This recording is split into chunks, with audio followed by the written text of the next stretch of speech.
وروستۍ ورځې لومړۍ برخه. په صحیح المسلم کې یو حدیث ده چې زموږ پیغمبر صلی الله علیه وسلم یو ورځ مسجد ته رادننه شو. صحابه سره ناست وه.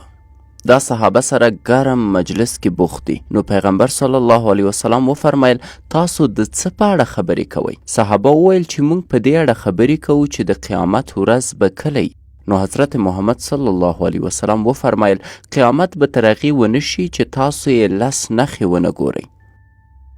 دا په دې معنا چې 10 نښې شته کوم چې نیغ په نیغه قیامت سره اړیکه لري. 10 نښې چې 10 واړه بیلې دي. نو قیامت به تر هغې رانشي چې تاسو یې 10 نښې ونه وینئ. بیا جناب یوه بیان کړه.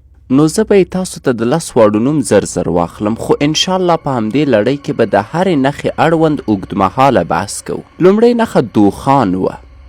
دوخان دود ته وایي او یوه خبره مې هیره نشي، دا ټولې نښې ښکاره او واضح دي. دا د قیامت پیلامې نه بلکې کره نښې دي. نو دا نښې ښکاره، پراخه، واضح او روښانه دي چې هر کله هره یوه یې راڅرګنده شوه نو ټول به پوه شئ چې دا د قیامت هماغه نښه ده چې ذکر شوې. دا کوچنۍ نښې نه دي چې مبهمې وي.